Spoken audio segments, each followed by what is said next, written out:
माँ, तुम ऐसी होती हो? विमल बहुत परेशान था। उसे समझा नहीं आ रहा था कि वो इस परिस्थिति में कैसे निपटे। वो अपनी माँ को बहुत चाहता था, किंतु उसकी पत्नी और बच्चे उसकी माँ से बहुत दूर भागते थे, क्योंकि उसकी माँ की एक आंख नहीं थी। साथ ही उसकी कमर भी 90 अंश पर झुकी थी। वैसे वो अपना काम सब खुद कर लेती है, किंतु फिर भी वो उसकी पत्नी और बच्चे के लिए हमेशा खटकती है। दादी, आप ऊपर के कमरे में जाओ, मेरे दोस्त आ रहे हैं। विमल के बेटे अखिल ने बड़े बेरुखी से कहा। पर बेटा, मैं तो यहाँ बहुत दूर बैठी हूँ, विमल की माँ ने बहुत प्यार से कहा।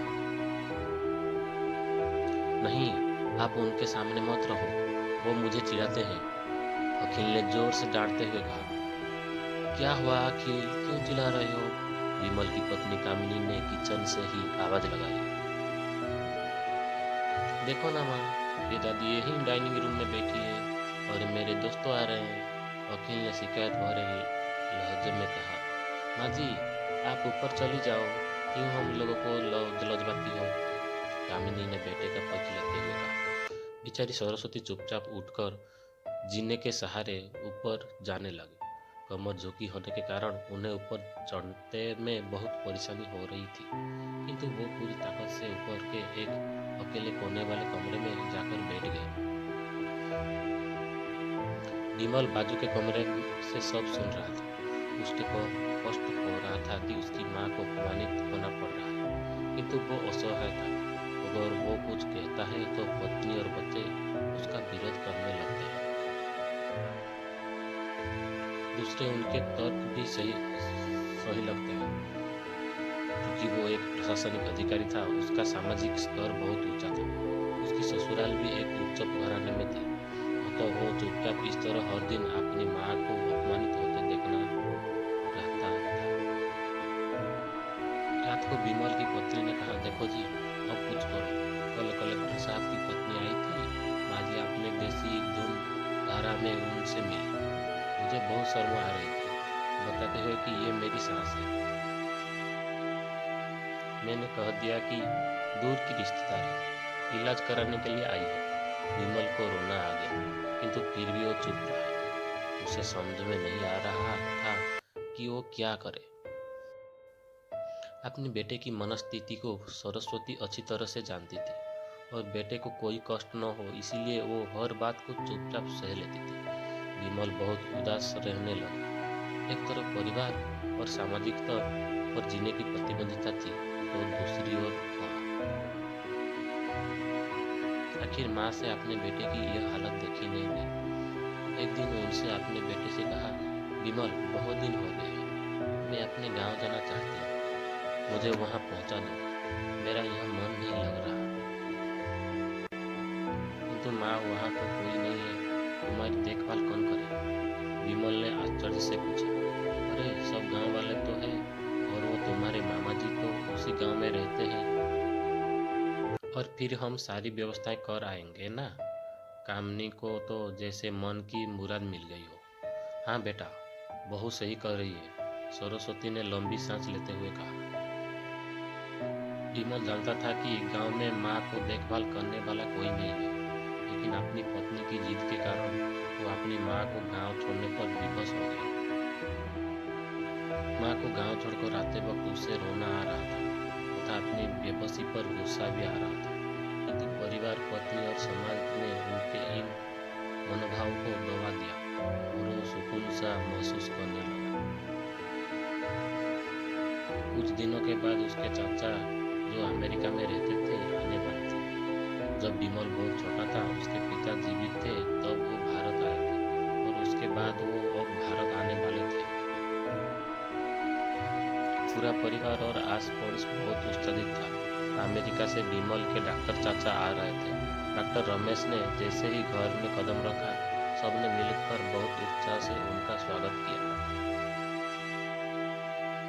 क्यों विमल, भाभी नहीं दिख रही? कहाँ है? डॉक्टर रमेश ने उत्सुकतापूर्वक पूछा। जो वो गांव में रहती है, यहाँ उनका मन नहीं लगा, कामिनी ने सपाट लहजे में उत्तर दिया। डॉक्टर रमेश ने विमल की ओर देखा तो विमल ने अपनी आंखें डॉक्टर रमेश सब समझ गए। बोले कल हम भाभी से मिलने गांव चलेंगे सब लोग। दूसरे दिन भाभी लोग गांव के घर में पहुंचे। देखा कि सरस्वती को बहुत तेज बुखार और वो पलंग पर असहाय पड़ी है। डॉक्टर रमेश दौड़कर सरस्वती के पास गए, उनके पैर छूकर रोने लगे। सरस्वती की यह हालत उनकी कल्पना से परी थी। वाह बेटा विमल, तूने तो नाम उजागर कर दिया। अपनी माँ को ये हालत देखकर तुझे तो शर्म भी नहीं आ रही है होगी। डॉक्टर रमेश ने विमल को लगभग डांटते हुए कहा, नहीं देवर जी, विमल का कोई दोष नहीं है। मैं खुद गांव गया ही थी। सरस्वती ने अपने बेटे का बचाव किया। मुझे सब पता चल गया भाभी, आप चुप रहो। क्यों बहू, तुम्हें अपनी सास को कुरूपता पसंद नहीं है? समाज में तुम्हें नीचा दिखाना पड़ता है ना? डॉक्टर रमेश ने कामिनी की ओर व्यंग से देखा। कामिनी रुष्ट होकर विमल को देखने लगी। आज तुम जिस सामाजिक स्तर पर हो वो उन्हीं की संघर्षों के दिन है। और बेटा विमल, तुम्हें शायद मालूम ना हो कि बचपन में जब तुम 1 साल के थे तब छत से नीचे गिरने के कारण तुम्हारी एक आंख फूट गई थी और तुम्हारी रीढ़ की हड्डी भी में समस्या थी।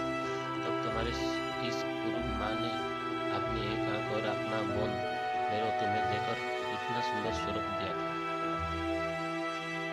कामिनी बेटा, इतने सालों तक संघर्ष करने तो फिर प्रशासनिक अधिकारी बनाने वाली इस संघर्षशील औरतों की तुम लोगों ने यह दशा कर दी, तुम्हें ईश्वर कभी माफ नहीं करेगा।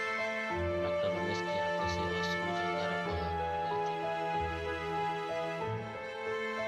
अब भाभी, आप मेरे साथ अमेरिका जाएगी या इन स्वार्थी लोगों के बीच नहीं रहेगी? डॉक्टर रमेश ने सरस्वती से कहा।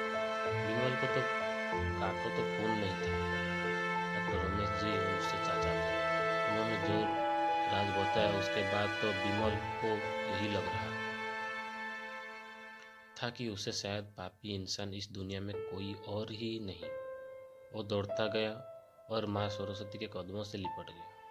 माँ, मेरा अपराध अक्षय है। मैं जानबूझकर चुप्पी साधी रही, आपका अपमान करवाता रहा।